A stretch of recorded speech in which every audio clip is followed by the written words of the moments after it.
Hello दोस्तों, welcome back to our study platform. आज हम लोग बिहार एसएससी का प्रैक्टिस सेट नंबर 7 को करने वाले हैं। तो आपको पता है ये खान सर का प्रैक्टिस सेट है, जिसका हम लोग प्रैक्टिस सेट नंबर 7 कर रहे हैं। तो अगर आप लोग को इसका फुल पीडीएफ चाहिए तो टेलीग्राम चैनल का लिंक डिस्क्रिप्शन में दे दिया गया है, तो वहाँ से जाकर आप लोग टेलीग्राम चैनल को ज्वाइन कर सकते हैं और फुल पीडीएफ देख सकते हैं। तो अगर आप लोग चैनल पे नए हो तो चैनल को सब्सक्राइब करना ना भूलें, और अगर आप लोग को वीडियो अच्छी लगे तो एक लाइक और अंत में कमेंट कर दीजिएगा। तो चलिए चलते हैं हम लोग अपने पहले प्रश्न पर। तो हमारा पहला प्रश्न, निम्न में से कौन सिंधु सभ्यता का एक बंदरगाह है? तो लोथल एक बंदरगाह है। आपको सारे क्वेश्चन को ध्यान में रखते जाना है और आपको सेट भी लगाते जाना है कि आपका कितना नंबर आता है। टोटल क्वेश्चन 85 आपको कराया जाएगा और 85 जीके जीएस में आपका कितना आता है वो आपको कमेंट करके बताना है। तो चलिए नेक्स्ट प्रश्न देखते हैं हम लोग। 2 नंबर, गौतम बुद्ध धर्म चक्र परिवर्तन कहाँ हुआ था? मतलब गौतम बुद्ध को जो धर्म चक्र परिवर्तन हुआ था, कहाँ हुआ था? धर्म चक्र परिवर्तन हम किसको कहते हैं? तो सारनाथ में जो गौतम बुद्ध ने अपना पहला उपदेश दिया था उसे धर्म चक्र परिवर्तन कहते हैं। तो वो सारनाथ में हुआ था। इसका ऑप्शन डी हो जाएगा करेक्ट आंसर। अगला है सविनय अवज्ञा आंदोलन का संबंध किस घटना से? तो सविनय अवज्ञा आंदोलन का संबंध जो है वो दांडी यात्रा से। और ये दांडी यात्रा कब प्रारंभ हुआ था?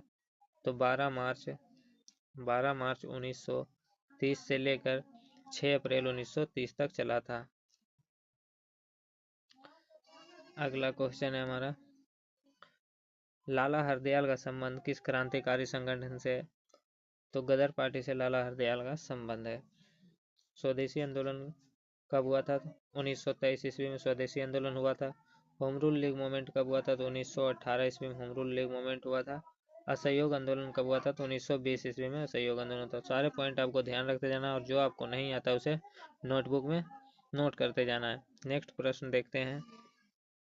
तो नेक्स्ट है हमारा, जब भारत को अपनी आज़ादी मिली तब भारत के राष्ट्रीय कांग्रेस के अध्यक्ष कौन थे? तो इसका सही आंसर हो जाएगा आचार्य कृपलानी, जिसे हम जेवी कृपलानी कहते हैं। अगला है, ब्रिटिश शासन के अधीन नियुक्त भारत का प्रथम वायसराय कौन था? तो भारत का प्रथम वायसराय जो था वो कौन था? कैनिंग भारत का प्रथम वायसराय था। अगला है, चिपको आंदोलन का आरंभ कब हुआ? तो चिपको आंदोलन का आरंभ कहाँ हुआ था?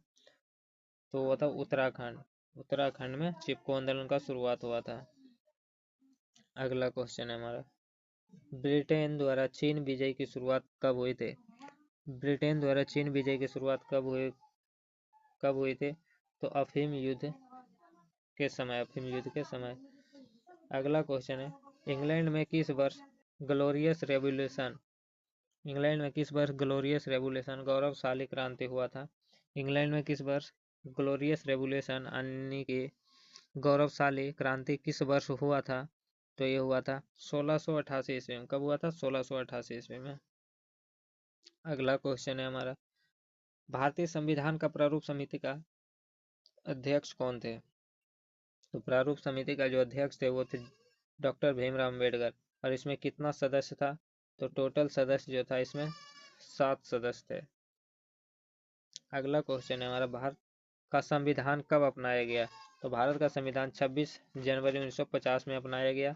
और 26 नवंबर, ये जो है 26 नवंबर 1949 को संविधान बनकर तैयार हुआ था।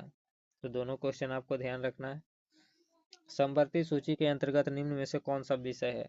समवर्ती सूची के अंतर्गत निम्न में से कौन सा विषय है? तो ट्रेड यूनियन जो है ये समवर्ती सूची के अंतर्गत आता है। अगला क्वेश्चन है, भाषण और अभिव्यक्ति की स्वतंत्रता शामिल नहीं है। भाषण और अभिव्यक्ति की स्वतंत्रता शामिल नहीं है, किसमें नहीं है? सरकारी गतिविधियों के बारे में जानने का अधिकार। अगला क्वेश्चन है हमारा, भारत के राष्ट्रपति का चुनाव होता है। भारत के राष्ट्रपति का चुनाव कितने दिन में होता है, कितने साल में? तो 5 साल में होता है एक बार। कितना? 5 साल में। अगला क्वेश्चन है हमारा, भारत का संविधान भारत के महान्यायवादी की नियुक्ति का अधिकार किसको देता है? तो किसको देता है? राष्ट्रपति को देता है। किसको? राष्ट्रपति को देता है महान्यायवादी की नियुक्ति का अधिकार। आप देख सकते हैं, तो यहाँ राष्ट्रपति। अगला क्वेश्चन है हमारा, निम्नलिखित में से कौन सा समिति चुनाव सुधार से संबंधित नहीं है?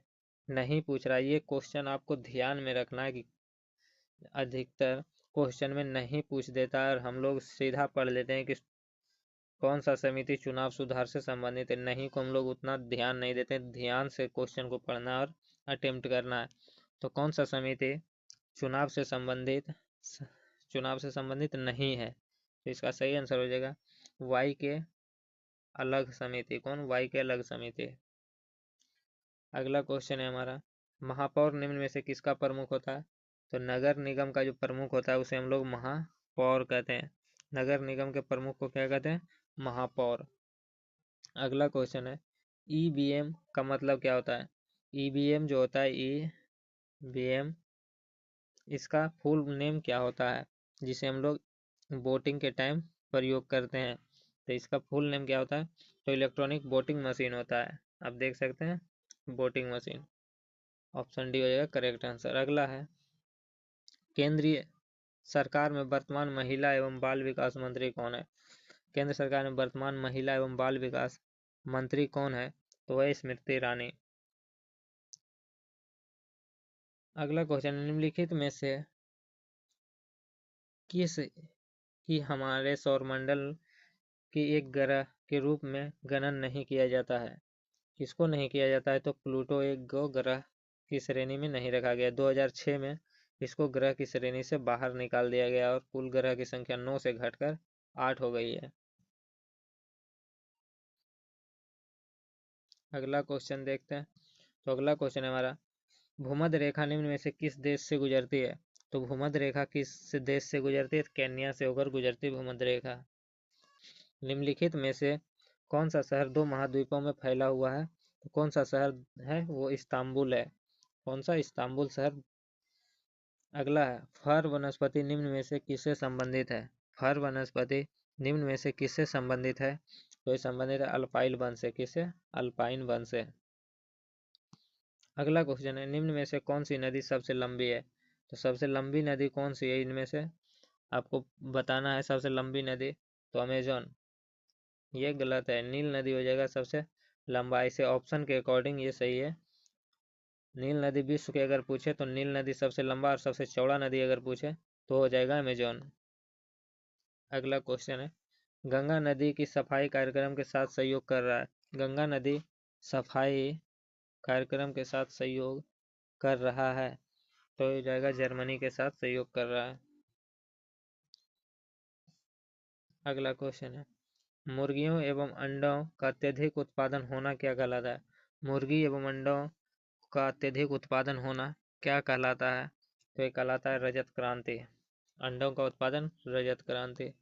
अगला, निम्नलिखित में से कौन सा वगान फसल नहीं है? निम्न में से कौन सा एक वगान फसल नहीं है?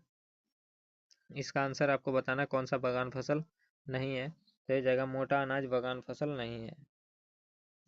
अगला, निम्न में से कौन रबी फसल नहीं है? निम्न में से कौन रबी फसल नहीं है? तो इसका सही आंसर हो जाएगा चावल रबी फसल नहीं है।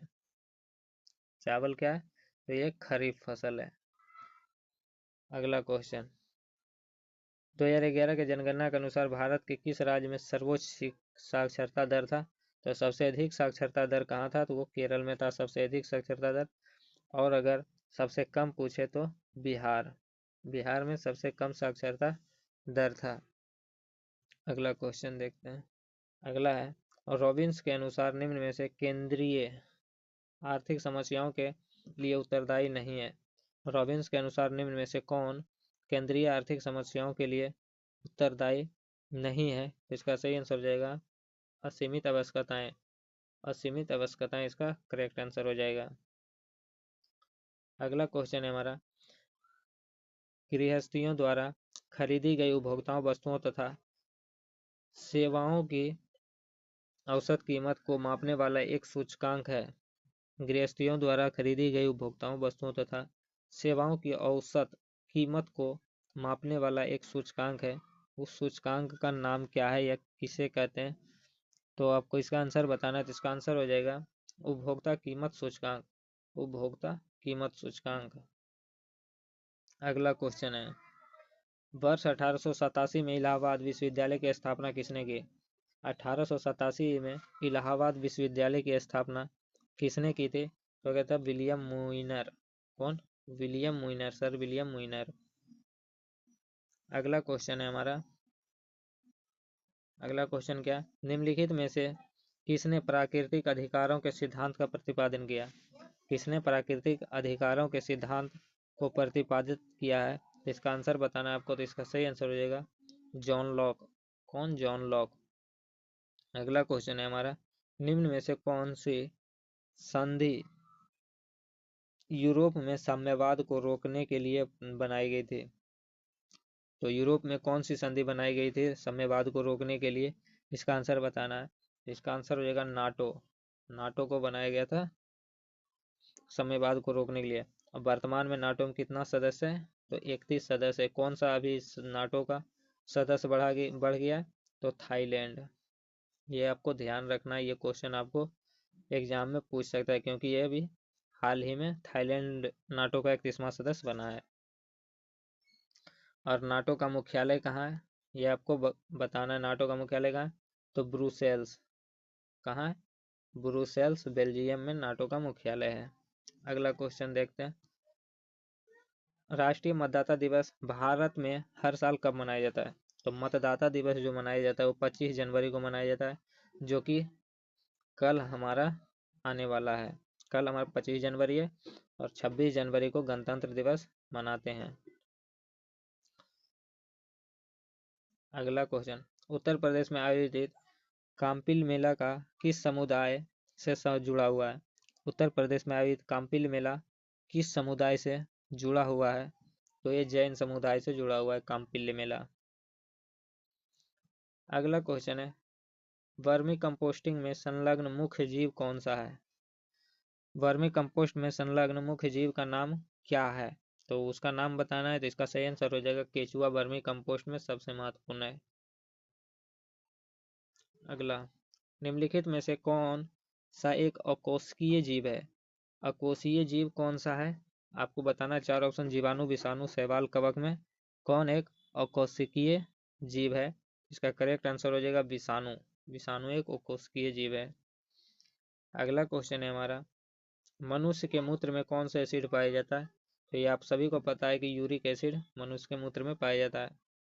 लैक्टिक एसिड किस में पाया जाता है? तो दूध में लैक्टिक एसिड पाया जाता है। माइलिक एसिड किस में पाया जाता है? सेब में माइलिक एसिड पाया जाता है। और टैनिक एसिड ये किस में पाया जाता है? तो चाय। किस में? चाय में।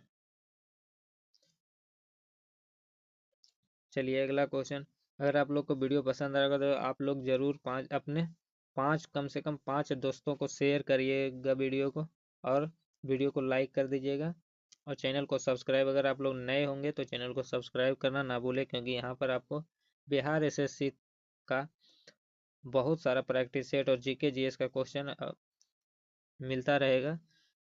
हाल ही में अयोध्या राम मंदिर से जो भी प्रश्न बने थे वो सारे आपको एक वीडियो बना दिया गया है, तो आप लोग वो भी सारे क्वेश्चन देख सकते हैं। वहां से एक भी क्वेश्चन आपका बाहर नहीं जाएगा, तो जाकर जल्दी से राम मंदिर से संबंधित सारे प्रश्न को देख लीजिए, अगर आप कोई भी एग्जाम की तैयारी कर रहे हैं तो। चलिए अगला क्वेश्चन देखते हैं। अगला क्वेश्चन है, सबसे बड़ी धमनी किस नाम से जानी जाती है? तो सबसे बड़ी धमनी किस नाम से जानी जाती है? तो उसे कहते हैं हम लोग अरोटा, जिसे हम लोग कहते हैं हिंदी में महाधमनी और इंग्लिश में अरोटा। अगला क्वेश्चन है, पुनर्जन्म को घाव भरने की प्रक्रिया के दौरान किस तरह परिभाषित किया जाता है? पुनर्जन्म को घाव भरने की प्रक्रिया के दौरान किस तरह परिभाषित किया जाता है? तो किस तरह परिभाषित किया जाता है? देखते हैं इसका सही आंसर क्या होगा। ऑप्शन सी हो जाएगा इसका करेक्ट आंसर। समान कोशिका द्वारा नाश हो चुकी कोशिकाओं का प्रतिस्थापन करके भरा जा सकता है घाव को। अगला क्वेश्चन है, वंशागत क्या है? वंशागति का क्रोमोसोमवाद का सिद्धांत किसने प्रस्तुत किया? वंशागति का क्रोमोसोमवाद सिद्धांत को किसने प्रस्तुत किया था? तो क्या था? सटन और बोवेरी ने। कौन? सटन और बोवेरी ने प्रस्तुत किया था। ऑप्शन डी हो जाएगा करेक्ट आंसर। अगला है हमारा, निम्नलिखित में से कौन सी दवा एक पीड़ाहारी है? तो कौन सी दवा एक पीड़ाहारी है आपको बताना है। तो नोवलजीन क्या है? नोवलजीन एक पीड़ाहारी दवा है। और आपको पूछ ले कि पेनिसिलिन की खोज किसने की? तो अलेक्जेंडर फ्लेमिंग। कौन? अलेक्जेंडर फ्लेमिंग ने पेनिसिलिन की खोज की है। अगला क्वेश्चन देखते हैं। तो चलिए अगला क्वेश्चन है हमारा, पादपों में प्रकाश संश्लेषण के दौरान बनने वाला प्रथम अस्थायी उत्पाद कौन था? पादपों में प्रकाश संश्लेषण के दौरान बनने वाला अस्थायी उत्पाद कौन सा था? तो ये था पायरुविक एसिड। कौन सा था? Pyruvic acid. अगला क्वेश्चन है हमारा, तो अगला क्वेश्चन आपको बताना है कि विटामिन B9 का रासायनिक नाम क्या है? विटामिन B9 का रासायनिक नाम क्या है, ये आपको बताना है। तो जल्दी से बताइए, विटामिन B9 का रासायनिक नाम क्या है? तो इसका सही आंसर जो होगा वो हो जाएगा फॉलिक एसिड। विटामिन B9 को कहते हैं। अगला और देख लेते हैं इसमें सारे ऑप्शन को, क्या क्या है।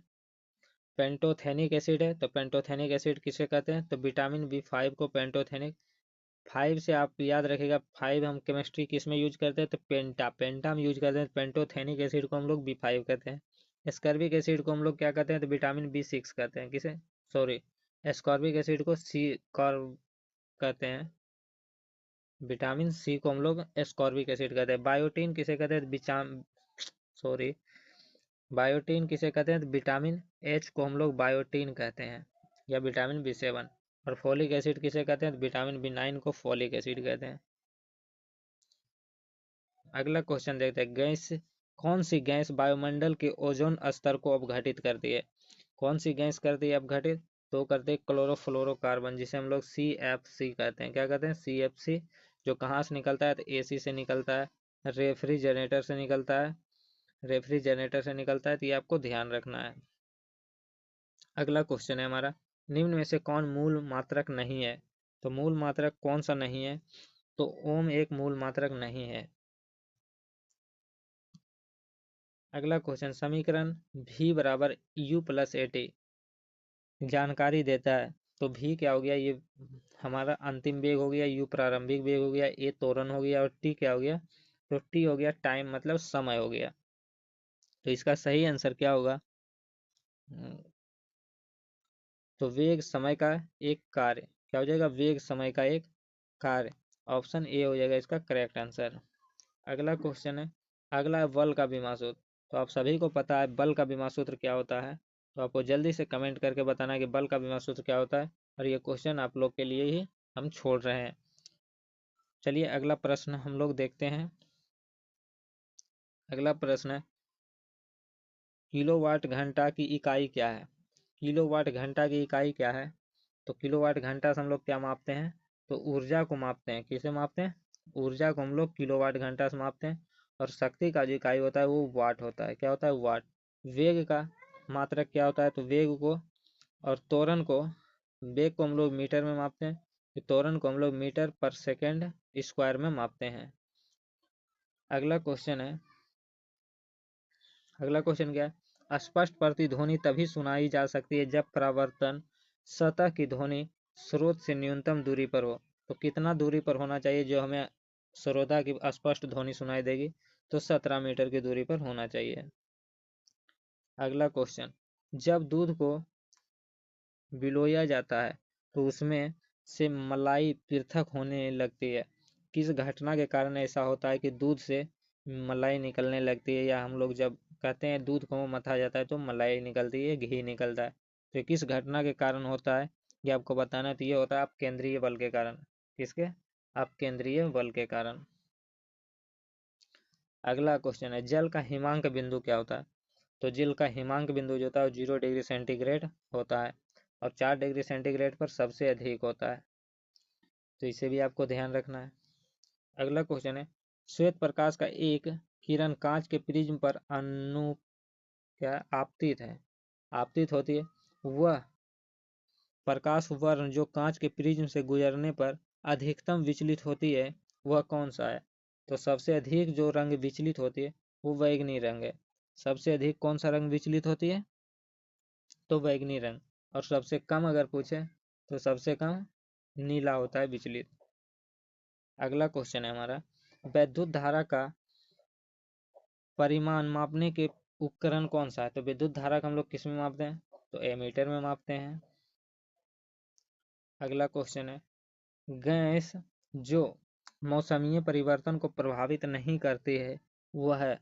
तो मौसमीय परिवर्तन को जो गैस प्रभावित नहीं करती वो कौन सा है? तो जलवाष्प है। जलवाष्प मौसमीय परिवर्तन नहीं करती है। तो हमारा अगला क्वेश्चन है, निम्नलिखित में से कौन सा विद्युत का कुचालक है? तो विद्युत का कुचालक कौन सा है? तो प्लास्टिक विद्युत का कुचालक है। अगला क्वेश्चन है हमारा, बोहर की परिकल्पना के अनुसार स्थिर कक्षा का कोणीय संवेग कितना होता है? बोहर की परिकल्पना के अनुसार स्थिर कक्षा का कोणीय वेग कितना होता है, ये आपको बताना है। तो इसका सही आंसर हो जाएगा पाई NH बाई 2 पाई। कितना होता है? NH by 2 pi. Option B हो जाएगा करेक्ट आंसर। अगला क्वेश्चन, अगला है, चिली सोरा किसका रासायनिक नाम है? तो सॉरी सामान्य नाम है। चिली सोरा किसका सामान्य नाम है, ये आपको बताना है। चिली सोरा तो ये सोडियम नाइट्रेट को कहते हैं। और सोडियम नाइट्रेट का सूत्र क्या होता है? तो NaNO3 सोडियम नाइट्रेट। चलिए अगला क्वेश्चन, निम्न में से कौन सा एक पायरीमिडीन क्षार नहीं है? निम्न में से कौन एक पायरीमिडीन क्षार नहीं है? तो ये आपको बताना है। इसका आंसर हो जाएगा गुआनिन। क्या हो जाएगा? गुआनिन। ऑप्शन डी करेक्ट हो जाएगा। अगला क्वेश्चन है, EDTA एक लेगेंड है। EDTA एक लिगेंड है, किसका है? ये आपको बताना है। तो इसका सही आंसर हो जाएगा option number D, hexadentate. Option D हो जाएगा करेक्ट आंसर। अगला क्वेश्चन है, निम्न में से कौन एक भौतिक परिवर्तन है? आपको बताना है निम्न में से कौन चारों ऑप्शन में से एक भौतिक परिवर्तन का उदाहरण है। तो कौन है?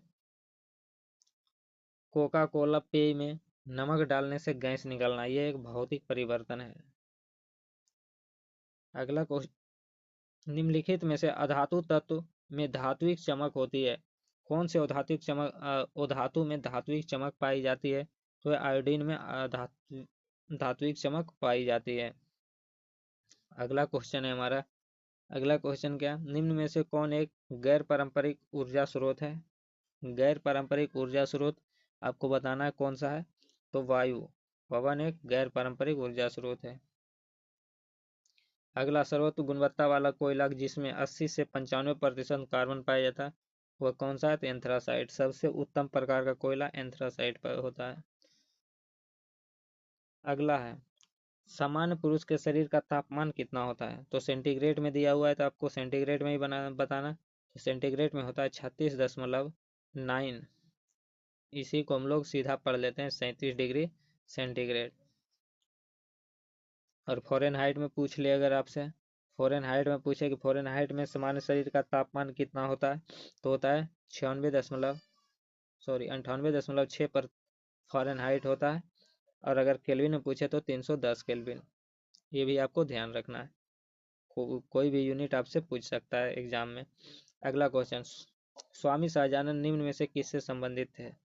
स्वामी सहजानंद जो थे किससे संबंधित है? बिहार में किसान आंदोलन से संबंधित है स्वामी सहजानंद।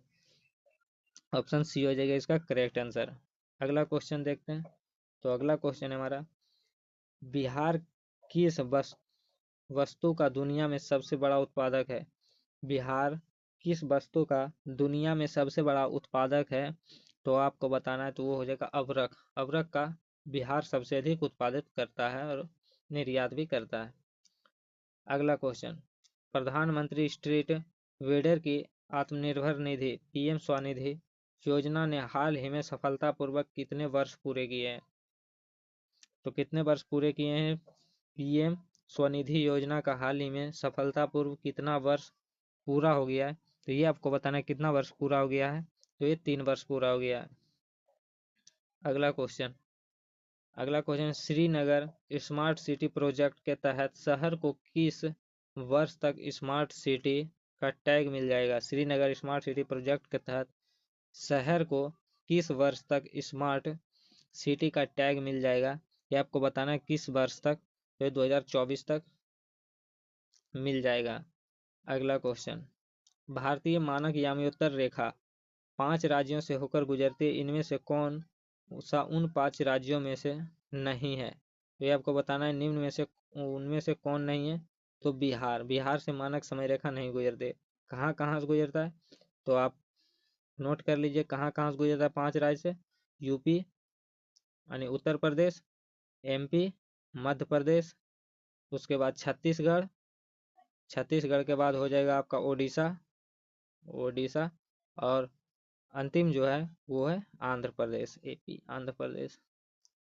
तो कौन कौन राज्य से गुजरता है? यूपी, एमपी, छत्तीसगढ़, ओडिशा और आंध्र प्रदेश। तो ये 5 राज्य से होकर मानक समय रेखा गुजरता है। मानक समय रेखा कितना डिग्री है? तो 82.5 डिग्री पूर्वी देशांतर। ये भी आपको ध्यान रखना। वीडियो पसंद अच्छा लग रहा होगा तो जरूर लाइक कर दीजिएगा और दोस्तों तक शेयर कर दीजिएगा। अगला क्वेश्चन, भारतीय संविधान को लिखने वाले संविधान सभा के उपाध्यक्ष कौन थे? अध्यक्ष तो सभी जानते हैं, चलिए उपाध्यक्ष बताइए कि संविधान लिखने वाले संविधान के उपाध्यक्ष कौन थे? ये आपको बताना है, उपाध्यक्ष को बताना है। तो इसका करेक्ट आंसर जो होगा वो होगा एच.सी. मुखर्जी। कौन होगा? एच.सी. मुखर्जी। अगला क्वेश्चन, अगला क्वेश्चन क्या है? तो स्वतंत्रता से पूर्व भारत में गरीबी की अवधारणा पर चर्चा करने वाला प्रथम व्यक्ति कौन था? स्वतंत्रता से पहले गरीब की अवधारणा पर चर्चा करने वाला प्रथम व्यक्ति कौन था? ये आपको बताना है। तो इसका करेक्ट आंसर जो हो जाएगा, स्वतंत्रता से पूर्व गरीब की अवधारणा पर चर्चा करने वाला प्रथम व्यक्ति कौन था? ये था आपका क्वेश्चन। इसका आंसर आपको बताना है। तो इसका करेक्ट आंसर हो जाएगा ऑप्शन नंबर डी, दादा भाई नेरोजी। कौन हो जाएगा? दादा भाई नेरोजी। चलिए अगला क्वेश्चन देखते हैं। अगला क्वेश्चन है, संयुक्त राष्ट्र के पहले महासचिव कौन थे? सॉरी, किस देश से संबंधित है? संयुक्त राष्ट्र के पहले महासचिव किस देश से संबंधित थे? ये आपको बताना है। इसका करेक्ट आंसर होगा नॉर्वे। कहाँ से संबंधित था? नॉर्वे से। चलिए अगला क्वेश्चन देखते हैं। अगला क्वेश्चन है हमारा, इनमें से किस शहर में अंग्रेजी पुलिसकर्मियों द्वारा घेर लिया जाने पर स्वतंत्रता संग्राम सेनानी चंद्रशेखर आजाद ने स्वयं को गोली मार ली? तो कहाँ था? इलाहाबाद। इलाहाबाद के कौन से पार्क में ये घिर गए थे? तो अल्फ्रेड पार्क। इसको भी आपको याद रखना है, अल्फ्रेड पार्क। अल्फ्रेड पार्क में गिर गए थे और वहीं ने इन्होंने स्वयं को गोली मार ली। अगला क्वेश्चन, भारतीय संविधान में विधिपूर्ण शासन रूल ऑफ लॉ का विचार इनमें से किस संविधान से लिया गया? भारतीय संविधान में विधि पूर्ण शासन का विचार किस संविधान से यानी किस देश के संविधान से लिया गया है? तो ये ब्रिटेन के संविधान से लिया गया है। अगला क्वेश्चन है, सोमगो झील। सोमगो झील भारत के किस राज्य में स्थित है? कौन सा झील? सोमगो झील। कहाँ स्थित है? सिक्किम। सोमगो झील कहाँ? सिक्किम में। चलिए अगला क्वेश्चन, भारत के सबसे कम आयु के शतरंज ग्रैंड मास्टर होने का रिकॉर्ड इनमें से किसके नाम दर्ज है? तो सबसे कम उम्र का जो शतरंज ग्रैंड मास्टर हुआ है वो कौन है? ये आपको बताना है, जो हाल ही में अभी क्या कहते हैं नॉर्वे के खिलाड़ी से फाइनल मुकाबले में हार गए थे। तो चलिए बताइए जल्दी से। तो इसका सही आंसर होगा डी गुकेश। क्या हो जाएगा? डी गुकेश। डी गुकेश ये इसका सही आंसर हो जाएगा। चलिए अगला क्वेश्चन देखते हैं।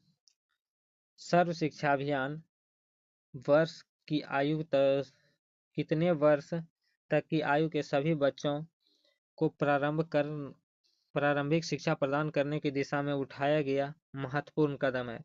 तो कितना वर्ष तक के बच्चे के लिए सर्व शिक्षा अभियान है? तो 6 से 14 वर्ष, 6 से 14 वर्ष के बच्चों के लिए। अगला क्वेश्चन है, राज्य चुनाव आयुक्त की नियुक्ति कौन करता है? राज्य चुनाव आयुक्त की नियुक्ति कौन करता है? तो कौन करता है? राज्यपाल। कौन? राज्यपाल। भारत के पर्यावरण मंत्रालय के अधीन भारत का भारतीय वन सर्वेक्षण किस शहर में स्थित है? भारतीय वन सर्वेक्षण किस शहर में स्थित है ये आपको बताना है। तो देहरादून में स्थित है भारतीय वन सर्वेक्षण। अगला क्वेश्चन है मोहनजोदड़ो शब्द का अर्थ क्या होता है। तो मोहनजोदड़ो शब्द का अर्थ जो होता है वो होता है मृतकों का टीला। अगला, इनमें से कौन हर्षवर्धन के शासनकाल में भारत आया था। तो कौन हर्षवर्धन के शासनकाल में, तो हो से हर्ष होता है और हो से हुएनसोंग होता है। ये आपको याद रखना है, इसे रिलेट करके जब तक आप याद नहीं करेंगे तब तक याद रहेगा नहीं लॉन्ग टाइम तक। चलिए अगला क्वेश्चन। तो अगला क्वेश्चन है भारत में जमीन स्तर पर खेल संस्कृति को पुनर्जीवित करने के लिए खेल एवं युवा मामलों के मंत्रालय द्वारा 2018 में इनमें से कौन सा कार्यक्रम शुरू किया गया था।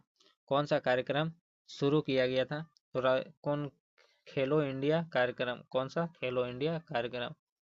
अगला क्वेश्चन है महाद्वीप और उनके स्थिति क्या है, महाद्वीप और उनमें स्थित सबसे बड़े देश क्षेत्रफल की दृष्टि से इनमें से कौन सही सुमेलित है, ये आपको बताना है। महाद्वीप में स्थित सबसे बड़ा क्षेत्र कौन सा स्थित है ये आपको सुमेलित करना है, और कौन सही सुमेलित है। तो यही सही सुमेलित है दक्षिण अमेरिका ब्राजील, ये सही सुमेलित है। अब आगे देख सकते हैं आप, मैथ आ गया। एक व्यक्ति अपनी घड़ी को 144 रुपया में बेचे, यदि उसी घड़ी का क्रय मूल्य के बराबर का प्रतिशत लाभ होता है तो उस घड़ी का क्रय मूल्य ज्ञात कीजिए। तो ये सब आपको टेलीग्राम पर टोटल फुल पीडीएफ मिल जाएगा, तो टेलीग्राम चैनल को ज्वाइन करना ना भूलें।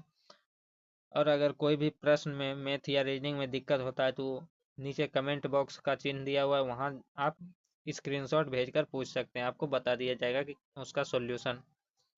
तो वीडियो आपको कैसा लगा है कमेंट करके ज़रूर बताइएगा, और अगर पसंद आया होगा तो वीडियो को लाइक करिए, अपने 5 दोस्तों में शेयर करिएगा। तो चलिए मिलते हैं फिर नेक्स्ट प्रैक्टिस सेट के साथ, तब तक के लिए जय हिंद।